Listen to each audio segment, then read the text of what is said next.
Burgess here with Music Marketing TV, and today we're going to be looking at how to make these two patches with Repro 5. Here's a quick preview.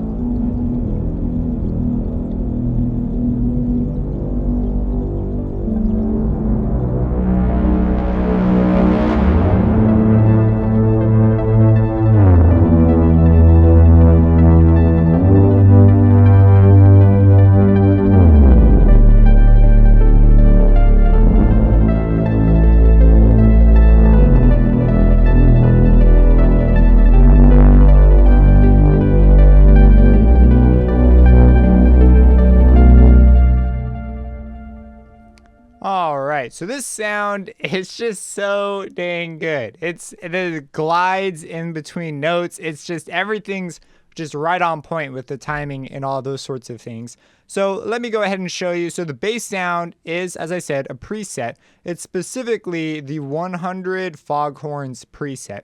But there's a couple things you should do when using a preset that could really take it to the next level as opposed to just putting notes in. Because I know that's the most common thing we like to typically do. Is just put in notes and sort of leave it at that.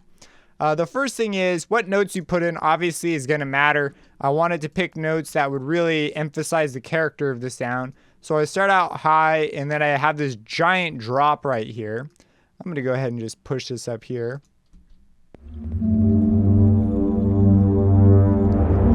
Just really pushing the strengths of the sound. And then it sits comfortably as a bass with just some lovely glide. So the notes are, of course, always going to be paramount to whatever your sound sort of is. And after that, the only things I really touched in here, we can even look over here, is we've got a filter cutoff movement. And we've also got the drench being automated on and off. And so these go to something else. So the filter cutoff is really going to make a massive difference. So if we play the note now. So a great way to take something from that like low brass sort of vibe to the open forward, very trombone sounding pushiness that sort of brass can kind of have to it is what's so great about this. So make sure you automate the filter, and you're going to want to do it in a way that matches your phrase, right? So I have this progression, and then we cadence right here, and that's where I push it the hardest. And we have a small, when this drop happens, we have a small swell, and then we come back down.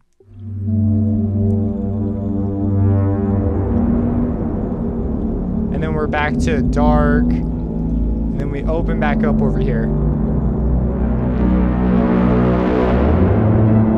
And then I pull right back down. So you're going to want to do stuff like this with your filter. This is something that can really just take a sound up like 3 levels, just in terms of expressiveness. After that, the way that you get the sound to sound like so mysterious and laid back is you put a drench on it. And so I've got the drench here and I'm automating the wet dry. It is just a reverb that's basically been pushed all the way. And so here you can see I've got that up 100% right here. And then I dial it back and bring it in as much as I think. For the most part, I want the sound relatively dry here. Where over here, I'd really rather just have it completely muddled out. Just this big foggy mess. You're not exactly sure. You know there's something low and dark moving around in there, but you're not quite sure what. And so that is the purpose of the drench. So let me go ahead and just show you the beginning. You can hear the transitions are very sort of late. They're very dragged out and they're very just mushy. And over here, we get a much clearer picture.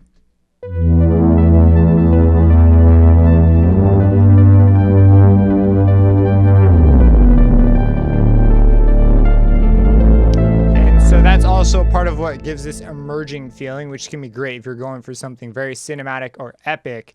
You can go from something that sort of just shows up, like a realization's happening. All right, so on pattern 2, the plucks finally start to come in. They're actually present in the first pattern, but they are much, much softer. In fact, if I go ahead and solo them here, starting to come up.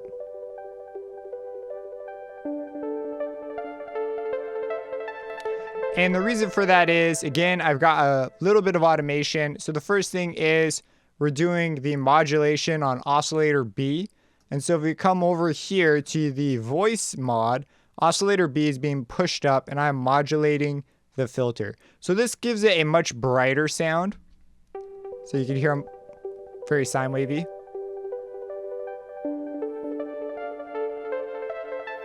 And then it just opens up a bit. So this adds brightness to it. So it's actually not, it is a filter movement, but it's a modulated filter movement. So it's not like just straight up moving the cutoff knob. Cutoff is also moving though. It's moving up very gently as we go here. And it's just a very, very smooth curve. Again, trying to get that out of fog to a realization of brighter. Everything's a little more clear at this point right here. And so the sound itself is pretty straightforward. We've got a relatively fast attack, decay, no sustain on the amplifier envelope or the filter envelope. And the releases, I don't even believe I even touched these. Messed with the decay a fair bit. You're going to want to, just sit here and play with these to get it to be as long as you want. And you may consider, I thought about having the sustain up on the filter envelope. So you get more, the sounds push more. Which is something as I continue, I may actually bring this up and automate it up because I think it'd be a cool behavioral change. And you get a more driving sort of picture when you go that way. I just ended up preferring having it down for this particular case. Waveforms you can mess with all you want on your own. A very important knob with this sound is the octave, specifically on oscillator B. So because it's being driven by the modulation, it's driving the general tone of what's happening. And so if I move this by an octave, it's going to have the principal reign over how high or low the sound is.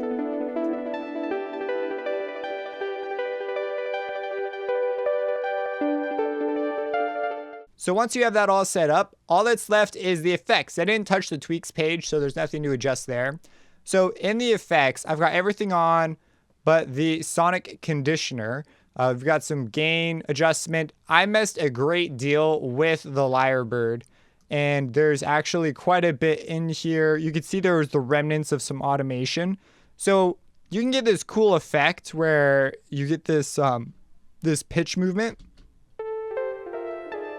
which I know that's like way too much, but my idea was, hey, what if I do that when the notes slide and only do it by like a little bit? So I'd like zoom in by like a whole lot. Let me move this over, and make really small adjustments. So I get this detune effect. So you could get the detune effect if you want, which I think would actually kind of sell this a little bit more. If I wanted to push like a cyber feel, I could do that. But I ended up just back stepping a little bit, but definitely something worth looking at. And you could try the unsynced in synced. I ended up going for unsync long. The sync, I tried quarter notes. It just wasn't vibing. So I wound up just setting most of the knobs by ear and moving on from there. Reso Q, I didn't even touch. It was already on, and so I just sort of left it there. And drench is another one that this is pretty important for the sound. And the main control you're really going to want to look at is the wet dry. Just dial that in. Pre-delay, I wasn't interested in this because the sound's so transient. This is going to sound more like an echo, and that could just bring in problems. Decay is something you're going to want to pay attention to, and I didn't really touch tone. And that was just the thought process for setting this up. After I had that, you want to look for the parameters that are going to help you massage it into your track.